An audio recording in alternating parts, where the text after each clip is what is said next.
Вам ассалому алейкум. Қарор доред дар ютуб канали Зикриёлла Ҳакимов абзори имрӯза Toyota Corolla мошине ки 25 сол мешавад дар мо хизмат кардесай кузуфи 130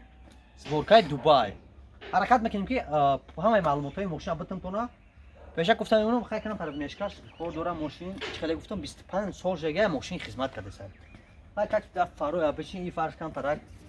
палёвка талаб шега. Хай галагена дора дальше мерем насоди баллонош. ҳозир ки фасли зимистон ки мебошад баллонои резини задаган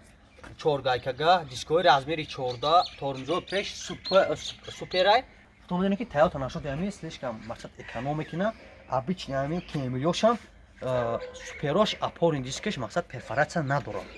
хоб баллони ақибша тамошо кунем. ишам хай зимняй мошина приводиш передняй. баллони ақибаш мақсад ям 4 гайкага тормозош барабан хай дискои размери 14. خوش بخشا کنار معلومات میتونه یا کن بوده فیز باشه خدا بوده اجازه دای چیشه چی میگن نخلین کشا بکش 5 لیتر ماشین هم گاز هم بنزینه خوش سالونش مو دا گوشم میتونم سالونی لاتا شویا بریشم ته коробкаш автомата نکه الکتروپاکت چاز میجا پیشنو 4 در الکتروپاکت داره یا بلاکروفka الکتروپاکت اینجا مقصد باکاوی رگروفka میشود جام میشود ای میدونی کو پاورودنیکای و فاره بافتیم خاطر نکنم رولش مولتی چی نداره مولتی رول نداره ماکسیمالکاش جایی است 80 کیلومتر ساعت زدگی نقطه نمونه واسه بعدا درباره موتورش گام میزنم این همین ماشین که از من ابزار کردم 180 کیلومتر ساعت спокойно میروه спокойно میروه در حالی که وای ماشین مقصد پرکیتکا کدگیان پرکیتکای تماشا کنین خشوی ابریشمته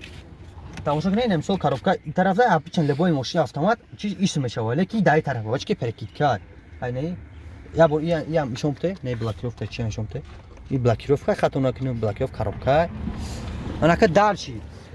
коробкаш автомат 4 скоростта ай кондиционер печкаш ё 100% кор мекунам ана таис биши оператор дар машин хай ҷо кардем 5 нафарай машин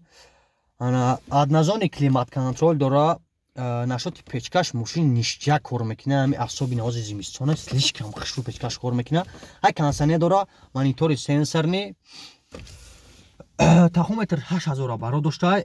анака режимошро тамошо кунен хай как всегда парковка ручник дора л дора д дора куривател дамои ки мақсад сигарет мекашанд ку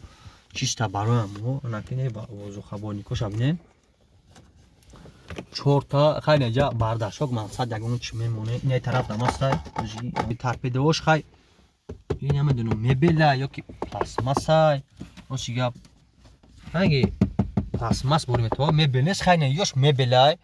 اینا یوش abine اینا یورا مبله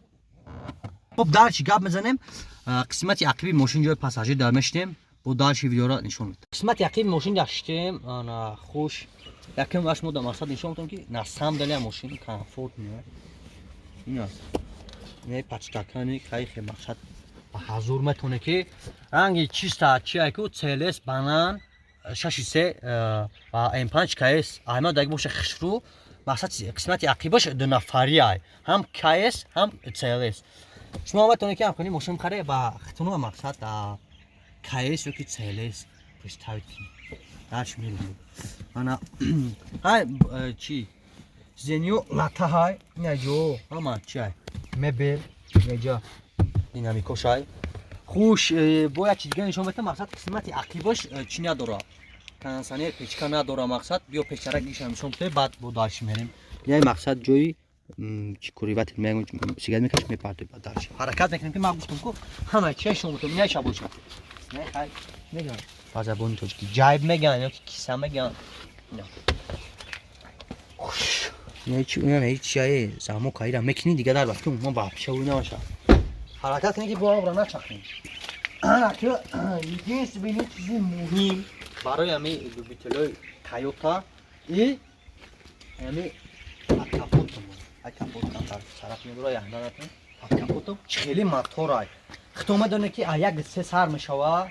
то як ҳашта мақсад ҳар намуд моторай индексошам ранг меояд ман ишо метавонам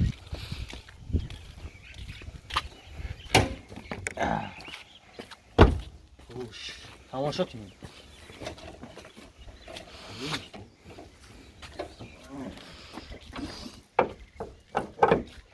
اینا کم ترای دورتر بخ تو بگی چوت که ماشین بیویا موتور 1.5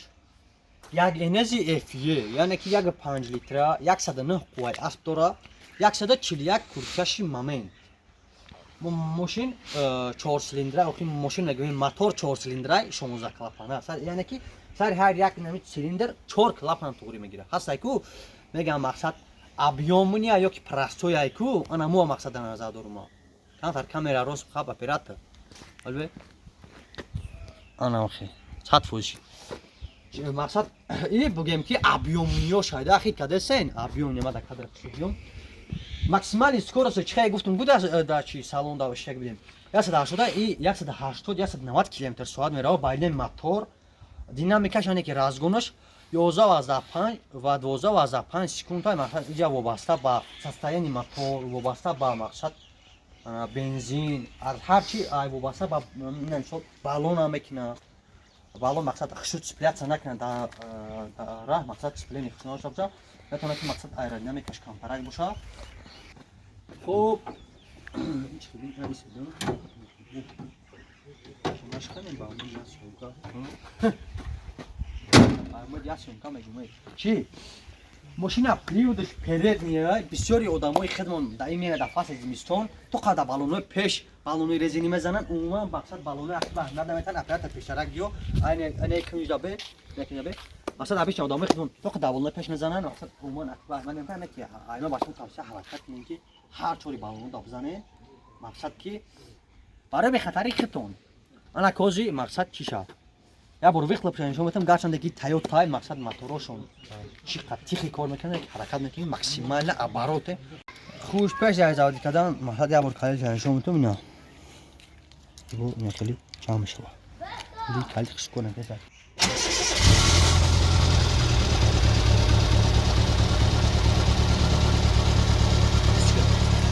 که خلاص نیپوش خریدی بین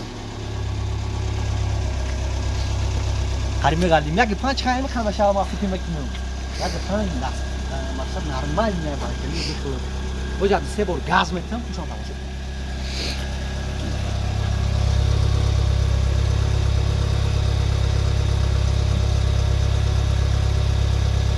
از گاز دادم که نه برای چی کم تراز موتور گاز شواب کای کم تراز دار کدام موتورم گاز شید گاز میتونم گوش کنم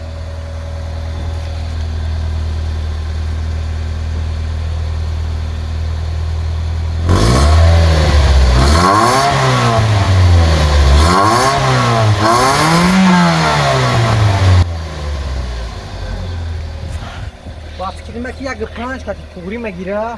کابی خلب کابوی استوکات پول خود اون که در رابطه خدایی نسای نو گفتن نمونم تو اخیری ویدیو میکنم که در یوتیوب کانال ما پاتیسا سکنن خیلی ابزار ماشین جولی با چکچکای خسرو حرکت میکنیم که تسری برای شما پیشکش کنیم